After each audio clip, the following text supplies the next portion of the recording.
یہ دیکھو کیا سوال پوچھا انہوں نے، ہم بستری کا شرعی طریقہ. محمد رفیع صاحب پوچھ رہے ہیں، میں بتا نہیں رہا کہاں سے ہیں تاکہ ایسا نہ ہو ان کے گھر والے جان لیں. میری عنقریب شادی ہونے والی ہے، مجھے زوجہ سے قربت کا سنت طریقہ بتا دیں. یہ سوال حیا کے خلاف ہے اور میں حیا کے خلاف سوالات نہ پڑھتا ہوں نہ اس کے جواب دیتا ہوں، لیکن چونکہ یہ سوال بہت زیادہ لوگ پوچھتے ہیں تو میں نے ہمت کر کے آج یہ پڑھ لیا ہے، اور اس میں لوگ غلط گائیڈ بھی کر رہے ہیں، تو اس لیے میں اس کا جواب دے رہا ہوں کہ اسلام میں کوئی خاص طریقہ نہیں ہے اس کا. اس پہ فالتو کتابیں لوگوں نے لکھی ہوئی ہیں، پتہ نہیں کیا کیا، وہ ایسے ہی لوگوں کی آ رہا ہے. تو یہ چیز نیچرل ہے.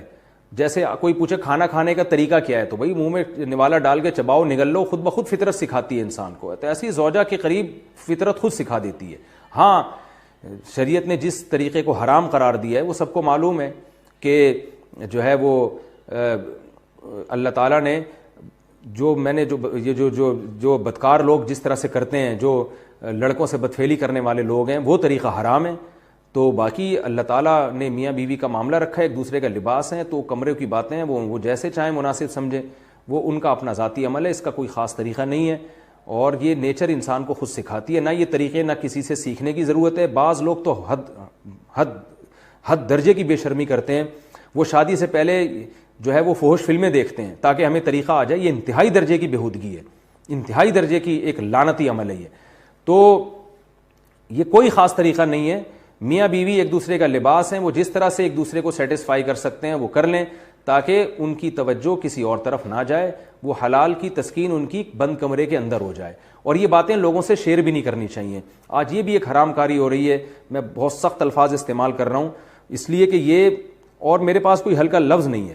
وہ کیا ہوتا ہے کہ مرد اپنی زوجہ سے ہم بستری کر کے اس کے راز دوستوں کے سامنے فاش کر رہا ہوتا ہے، میں نے ایسے کیا، میں نے ایسے کیا. لڑکیاں بتا رہی ہوتی ہیں اپنی فرینڈس کو کہ میرے شوہر نے میرے ساتھ ایسے کیا. یہ بہت لعنتی عمل ہے. آپ صلی اللہ علیہ وسلم نے فرمایا جو عورت اپنے شوہر کے راز یا شوہر بیوی کے راز فاش کرتا ہے اس پر لعنت ہے. حدیث کا مفہوم ہے یہ. تو یہ بند کمرے کی میاں بیوی کی باتیں، جس طرح سے وہ ایک دوسرے کو سیٹسفائی کر سکتے ہیں وہ کریں، ایک دوسرے کے لیے وہ حلال ہیں. اور بس وہ طریقہ جو لڑکوں سے بدفعلی والا طریقہ ہے وہ طریقہ اسلام میں حرام ہے. اور اللہ تعالیٰ نے حالت حیض میں زوجہ سے ہم بستری کو حرام قرار دیا کیونکہ اس میں گندگی ہے. باپ دیکھیں کہ وہ گندگی اس درجے کی نہیں ہے جتنی اورل سیکس میں گندگی ہوتی ہے. اگر اس میں ڈسچارج ہو جائے بندہ، انسان جو ہم بستری کرنے والا ہے زوجہ سے، وہ منہ میں ڈسچارج ہو جائے تو آپ سوچیں کہ اللہ تعالیٰ شرمگاہ کو گندگی سے بچا رہے ہیں جس کی وجہ سے حیض کی حالت میں ہم بستری کو حرام قرار دیا. تو منہ جس سے انسان کھانا کھاتا ہے، جس سے کلمہ پڑھتا ہے، اور جو انسان کے جسم میں سب سے اشرف عضو ہے، سب سے زیادہ معزز اور مکرم عضو ہے، اس میں ایسی گندگی کو ڈالنا کہاں سے جائز ہو سکتا ہے، کہاں سے حلال ہو سکتا ہے؟ تو آج بعض متجدد قسم کے لوگ جو ہے نا اس کو حلال قرار دے رہے ہیں، تو یہ بالکل غلط ہے.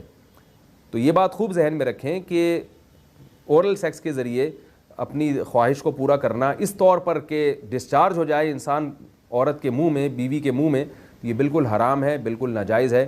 کیونکہ منی ایک غلیظ اور ناپاک اور گندگی ہے اور ناپاک اور نجس چیز ہے.